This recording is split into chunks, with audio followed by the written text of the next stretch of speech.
Thanks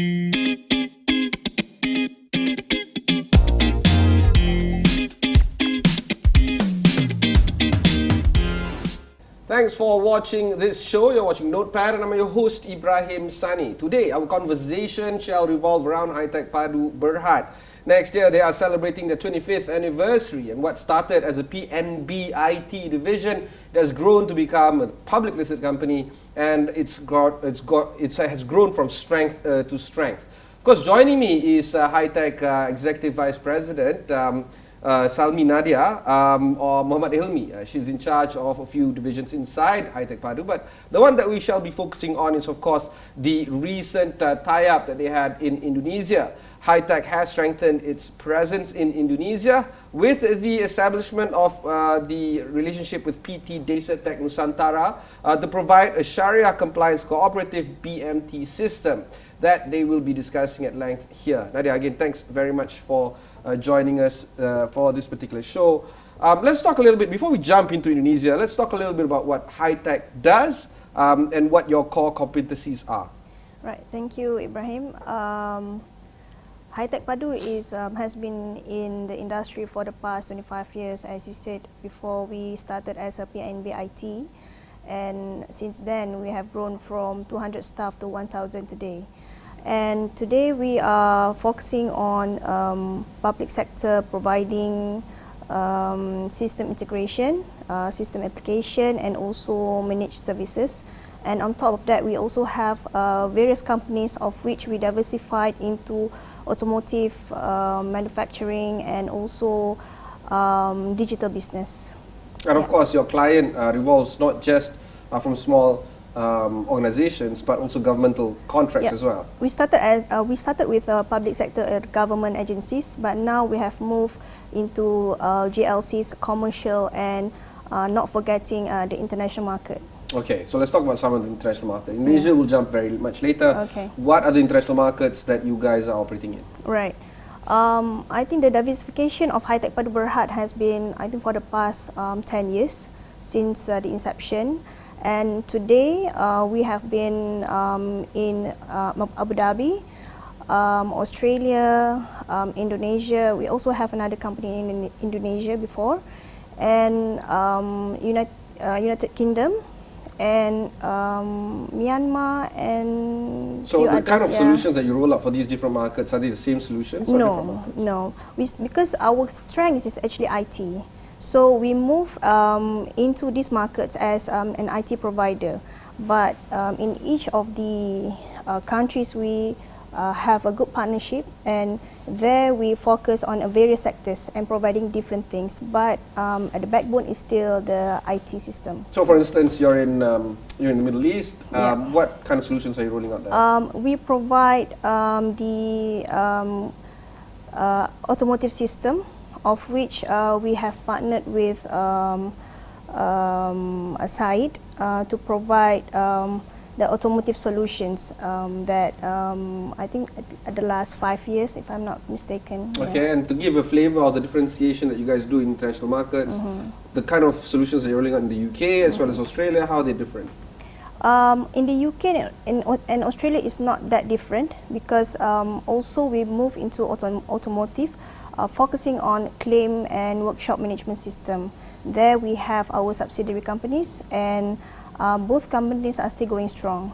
Okay, bringing things back closer to home, HeiTech is indeed going from strength to strength, but would you say that business have slowed down in the past few years, domestically?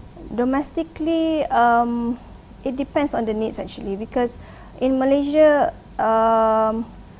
it's a small. The market is small, and the players are many.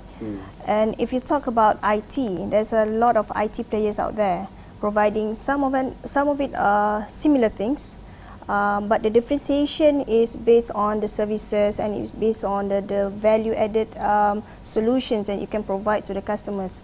So if I say that whether or not it's slowing down, the needs for IT is there, and the growth is also there.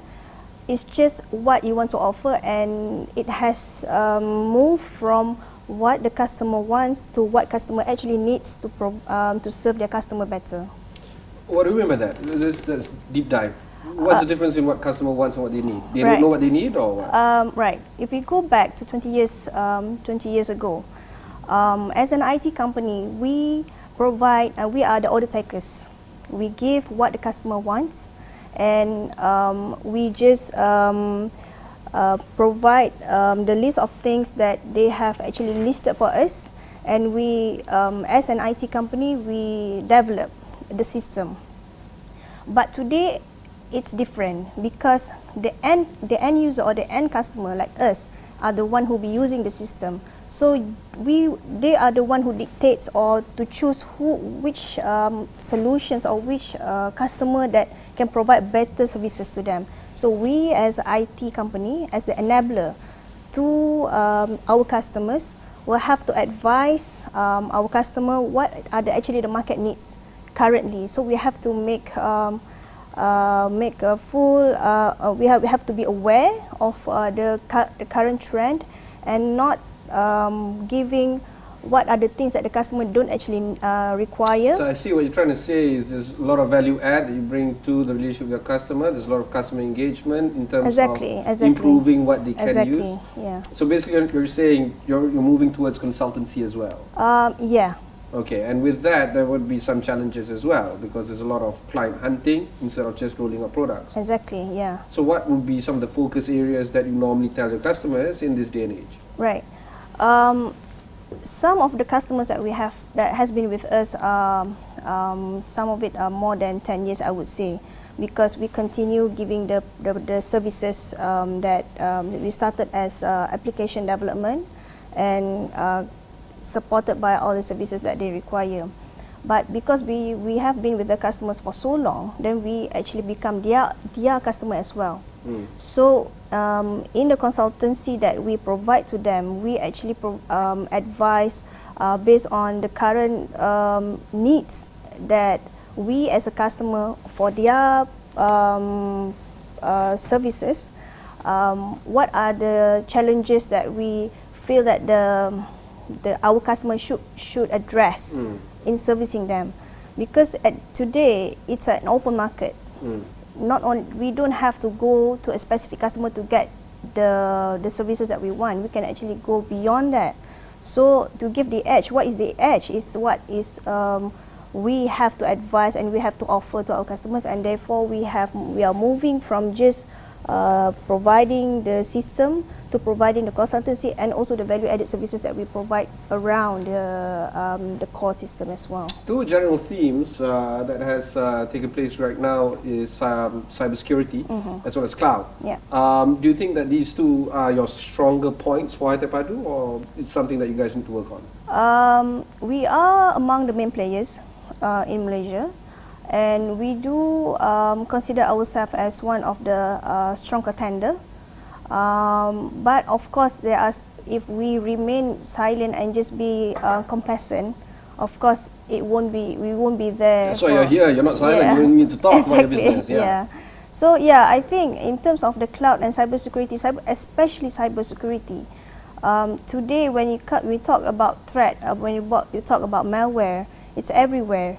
And to move into cloud, the biggest resistance that we have is actually whether or not the cloud is safe, whether or not our data is safe.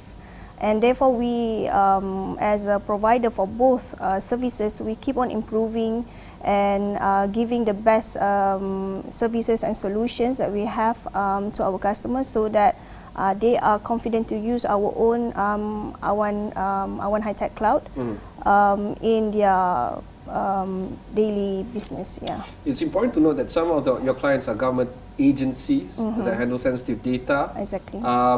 My data is there as well. I'm a Malaysian. There's a lot of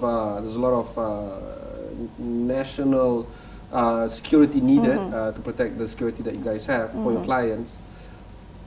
Does this drive cost up because you need to ensure that multiple, levels of security is present? When you talk about the security and the level of security that you have to provide to protect this data, I think all of the providers that are providing the same services will do the same thing. Yeah. So there's in terms of the age, whether or not the price would drive up the services, it wouldn't be borne by the customers, I would say, but it will be done by the providers like us. Of course, when it comes to whether or not you need to provide the best or we need to provide the right like a solution for the clients.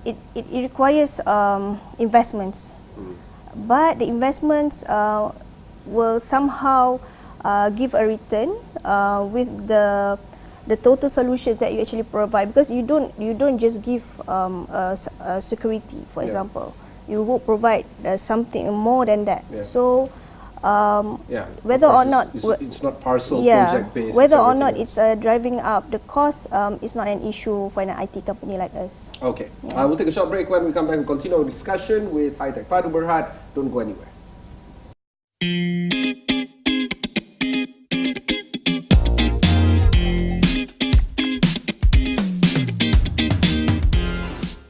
Thanks for staying on with us. You're watching Notepad. I'm your host, Ibrahim Sani. Joining me is the Executive Vice President of HeiTech Padu Berhad, Salmi, Nadia, Mohd, Hilmey, discussing about the ongoings of the company, and more specifically, we want to talk about Indonesia. And of course, very recently, Nadia, HeiTech has entered the Indonesian market. Well, I guess you are already in the Indonesian market. I guess this is you solidifying your position there. By introducing a Syariah-compliant cooperative Baitul Mal Wat Tamwil or BMT system, and this is to be deployed in the Indonesia's cooperative sector. Let's talk a little bit about this solution right now. Why is this, I guess, important for you to be rolled out in that market right now? Right. First of all, let me just give a brief description of the company that we just established in Indonesia. The company is called Desa Tech Nusantara, and we have been eyeing, or we have been working for this for the past 1 year.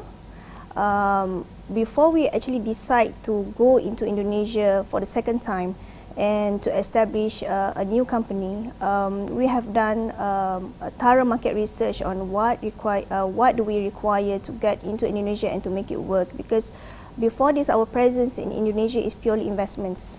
And we have our subsidiary companies, of which we let the companies run on its own, doing printing. And now we are moving into the IT part. So when our partner approached us, asking whether or not we can provide a Sharia-compliant cooperative system, of course we say we can, because that's our forte. And how HeiTech, what is the relationship and the strength of HeiTech when it comes to cooperative? I think if we talk about Malaysia, we are not known for being provider for a cooperative system, but we see that our partner sees us as the technology provider or the enabler for them to actually achieve their mission to stimulate the desa economic growth. Okay, there's a nationwide program right now in Indonesia called Gerakan Desa Emas. Exactly, yeah. How does that tie up with that? Yeah, so we were approached by this party actually, the Gerakan Desa Emas. So Gerakan Desa Emas is a national program of which their objective is to provide, to stimulate the growth of the villages. As you know, that the population in Indonesia is more than 200 million, and almost half of them are unbankable, meaning that they don't have a bank account and they don't own a bank. A bank account. So you're talking, okay, of course, to give some color, there's the banked society, which is about 30% in Indonesia, and 20% is underbanked, and we're looking at about 50% of Indonesia being unbankable, and this constitutes about 100 million people. Of course, this is very reflective of the Southeast Asian population. We're talking about 400 million. 200 million are considered unbankable, and that's bizarre for me because, you know, when you look at Malaysia, for instance, it doesn't reflect that kind of number. But only in Malaysia and Singapore do we see a single-digit number for unbankable. Exactly. More than 95% for Malaysia and Singapore is actually banked or underbanked. But we're just the two outliers in the market. Myanmar, Philippines, Indonesia, Thailand, they have a significant number of underbanked. So this GDE, how does it aim to address that particular conundrum? Right.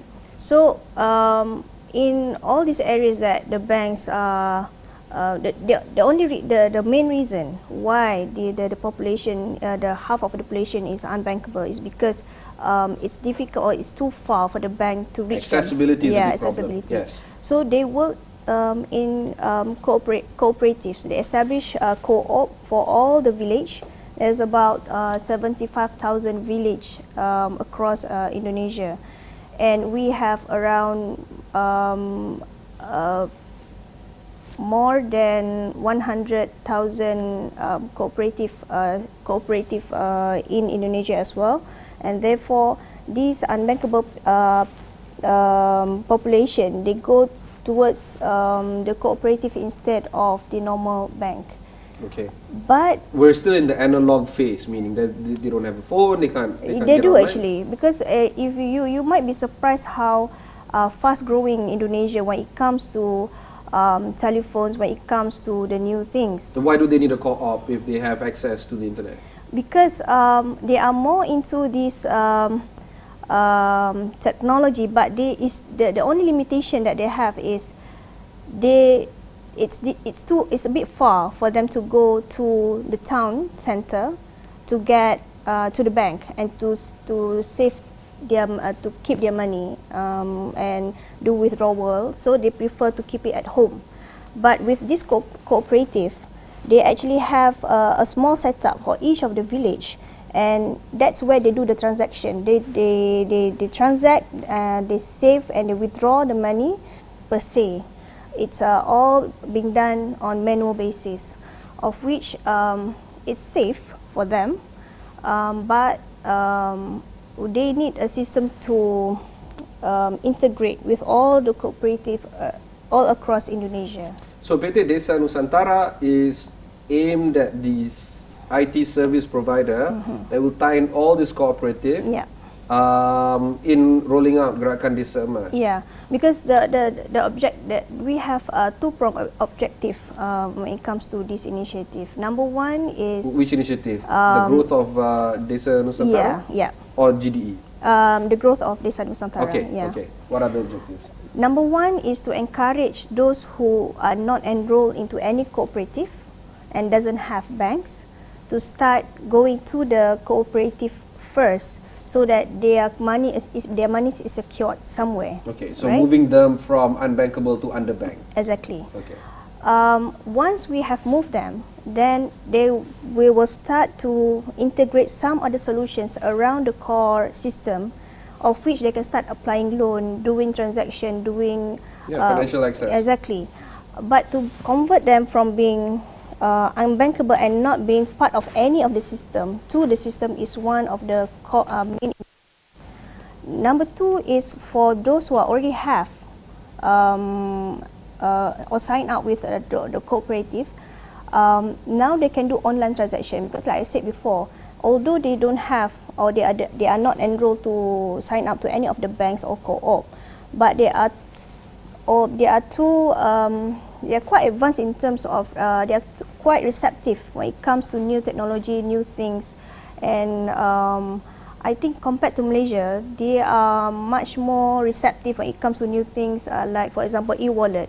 E-wallet has been the second largest transaction when it comes to second after online transaction. So I would say that the moment we move this group into the online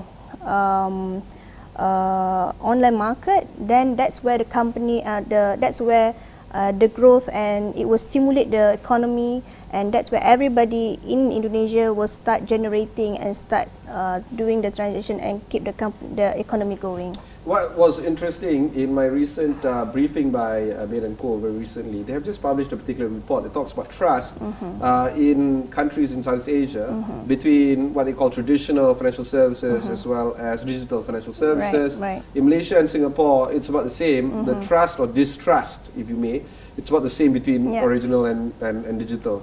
But for Indonesia, it's extremely different. They have a high distrust for original financial or classical financial institutions, but a very high trust level towards digital financial services. I don't know what's driving the trust factor for digital, but perhaps this would be one of the reasons why they feel that they can bank more with digital financial services. Exactly, yeah. The problem here is that, I mean, everything's good, everything's on the upside. The problem is on execution and rolling out. That's always the case. And when you talk about peripheral areas in Indonesia, we're talking about, I don't know, a gajillion number of islands, far-flung, nobody lives in Jakarta, everybody lives everywhere. So how do you plan to ensure that Desa Nusantara gets what they need in far-flung areas in Indonesia? Right. So that's the reason why when we first were approached by PT Kirana Investama to get ourselves involved with the project, that is also one of our prime concern when it comes to rolling out, because if the banks are not keen on doing it, then why should we? But the thing is that... Okay, hang on. This is the first time you're mentioning PT Kirana Investama. Just to provide some information, background information. PT Kirana and HeiTech Padu jointly owns roughly about 50-50 Desa Nusantara. Exactly. So you're talking to your co-investor here. So because we believe that in this JV, our role is to provide the system, provide the training, and provide the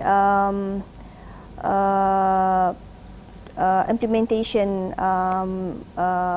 rollout for the whole of Desa Nusantara. Desa Nusantara. Okay. So when we first were approached by PT Kirana, we had a bit of discussion of how do we best do it. So we decided to approach one big cooperative, that under that cooperative they have another 12,000 small. So it's like an umbrella cooperative. So that's where we're going to start, and the location that we're going to go is somewhere that it's doable, it's approachable. We are not talking big. We are not talking about going the whole of Indonesia and going where areas that we can't go. But when we start with this cooperative, that's where we will start planning on reaching the ones that quite far from our reach, and that's where our partners' role becomes very, very important. Yeah, but you need to make sure everything works first. Yeah. Okay. I will take a short break before we continue our conversation, or we finish our conversation with HeiTech Padu. Don't go anywhere.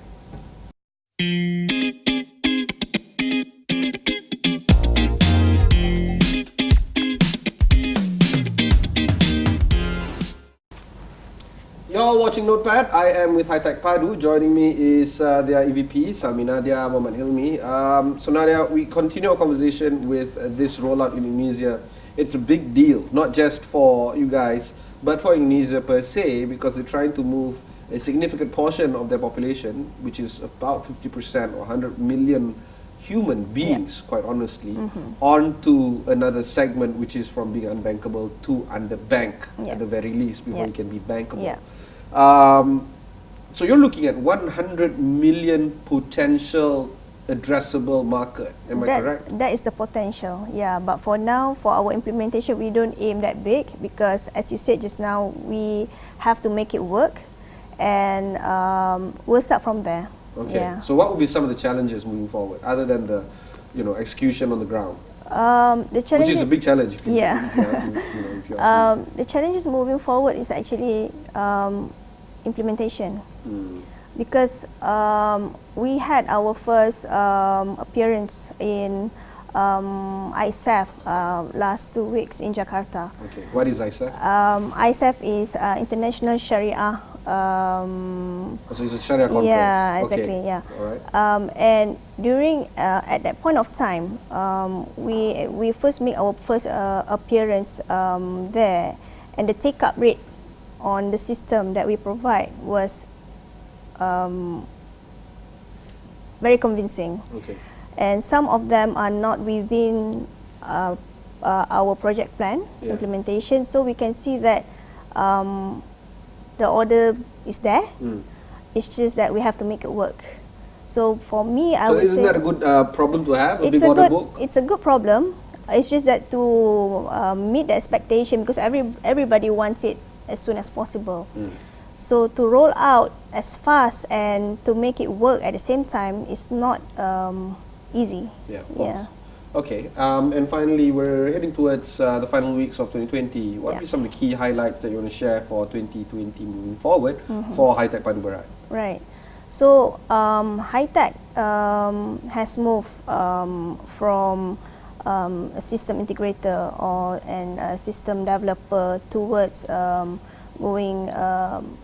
being with the customer, together with them in achieving their mission and vision. And moving forward for HeiTech into 2020, I would say is to continue the journey, because we have to change the perception. That is the biggest challenge for us, to change the perception of the customer, because they see us just an SI company, and we want to change. What is an SI? System integrator. Okay, and what does that mean? It means that we just do projects. We just do application. Right. So that is the problem that, I guess, the perception that you claim clients have. But we are also into the area of giving other value-added products and going to the mass market as well. So to change the perception and to prove ourselves is our next challenge moving forward into 2020. How big of a deal is this Indonesia project? Is this where the growth lies for HeiTech? Part of it, because as you know, in HeiTech Padu Berhad we have more than 15 companies operating under the umbrella, and the investment in Indonesia is one of it.